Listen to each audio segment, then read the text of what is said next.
It's a good kind of welcome back after All-Star break. That's a really good team. They played obviously very physically tonight. I thought we were rusty in some areas. I think, especially early in the game, I don't think we shot the ball well. Free throws, little things like that, which are to be expected. But we talked about today in this game being about the possession battle, and they had 37 points off our turnovers, and they had 23 second chance points. Early in the game, almost every offensive rebound they made us pay. I mean, their first 5 offensive rebounds, and they had 11 second chance points with 3 threes in there. So you give them credit for shooting the ball well. I think there were some things that we did better against them than we have done this season. I thought we guarded Shea better than we have to this point. But I think overall it's a good moment for our team, about everybody raising their level of physicality, everybody raising their pride in their individual defense.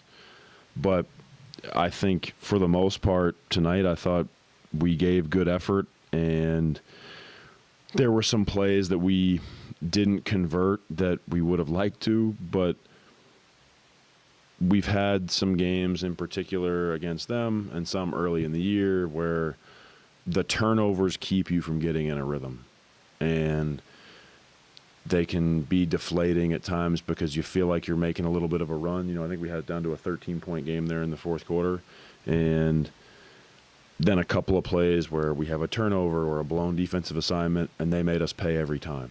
So they deserve credit for playing a good game. I'm glad we get to play again tomorrow. I still do see so many things trending in good directions for our group, both, the individual level for some guys and as a team.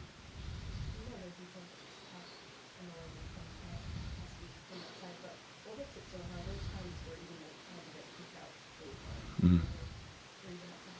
Mm-hmm.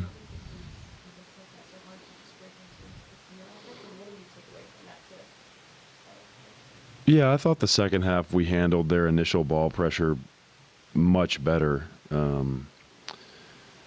I think that's where you have to blur the lines between executing and playing basketball. And there's moments where, and I thought Zay in particular had some good moments in the second half. If they're going to pressure you at half court when we're trying to execute, sometimes the best thing you can do is just break that pressure with penetration. And I thought, Isaiah in particular had a couple where he really drove the ball hard downhill, found the weak side corner, and we missed. But those types of plays are what's going to back that pressure off some. In the first half, I felt like we were a little bit too focused on executing what the call was or what some of our offensive themes for the night were, where there are moments where we just have to go to like your natural basketball instinct of just, I'm getting pressured at half court. I can't turn my back on them and try to back them into our execution. I just have to face them and try to break their pressure with some initial drives.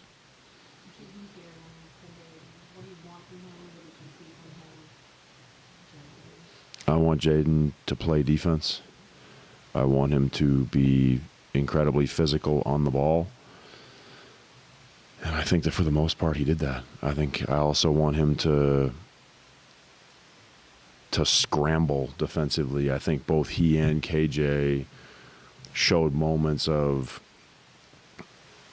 doing things that aren't a part of the scheme. When the play breaks down, it's just about scramble and decision making. You're at a numbers disadvantage and you have choices to make. But I'm really looking for Jaden in particular, because you asked about him, and KJ, to be good individual defenders and also sort of model what being a competitive defensive player looks like. I think both those guys have some very natural ability on that side of the ball. That's good for our group. Was the plan for KJ kind of slowly working up more minutes? that will depend on his play. He hadn't played in a while, so we felt like, that 15 to 16, 15 to 18 range was probably best, especially with us starting off with the back-to-back. But, all those things, like any of the guys that are coming off the bench, it's just we go day by day and see where we're at. Do you have those conversations with, say, a Bryce that explicitly say, I want you to model your defense off of what Jalen would do? No. I think there are conversations that have happened and happen a lot with our team and individuals from the day they get here about what the expectations are and what you want to see on both sides of the ball. I feel like those things don't need to be said, because the defense and some of the things on that side of the ball have been talked about so many times that I don't need to say, like, see how KJ does it. I think there's times where when you say things about KJ or a Jaden in practice or in the film session about, like, this is what a good blank looks like, you don't have to point at, like, each individual person and say, did you see that? That happens all the time in team film sessions. We try to show examples of things we want to correct, but I feel like the best way to learn is to also see examples of what it looks like when it's done properly. And so all of our guys, will find themselves in a film session where they are the person in a clip that needs to do something better. But I also feel like they're all in different moments, whether it's something offensively, defensively, they're all the person on the screen that we're all looking at saying, like, this is a good example of Bryce being the low man defensively. It's not about, like, making one person the example. Mm-hmm.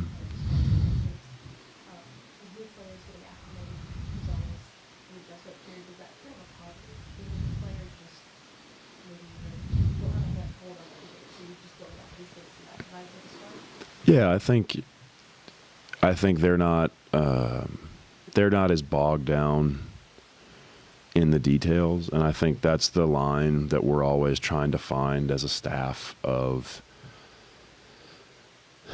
I'd like for KJ and Jaden to be a little bit more up to speed because that's going to help them. But there's also some guys on the team that at times I feel like, man, I want to try to free their brains up a little bit more. I don't want them to overthink every possession. I don't want them to try to be technically correct all the time. And you learn about everybody's personalities. Some people are very literal in general, and some people have the ability to kind of hear what you're saying, take the big picture concept, and then kind of live in the gray area. So I think KJ and Jaden, they are playing a little bit more free of mind right now than some of the other guys, but I think they could be pulled more, towards the full understanding of everything, and that'll happen with some time. But the flip side of that is, like, I don't want any of our guys to be, it's almost like you don't want them to be overly informed. Then they get frozen out there. Like, they're all really good players. They all made it to the NBA. So they do have a level of basketball instinct that is very good, and I want to keep that because I think they're all at their best when they're just free of mind enough where those moments of decision making, they can rely on their instinct and not try to think, like, what would coach want me to do here, or what's the exact rule in this situation. So it's something we're always monitoring as a staff. I probably beat myself up about that more than anything. I think there's times where I'm like, man, I've really, paralyzed this person in terms of, like, over coaching them. And so we're always trying to find that line. Thanks.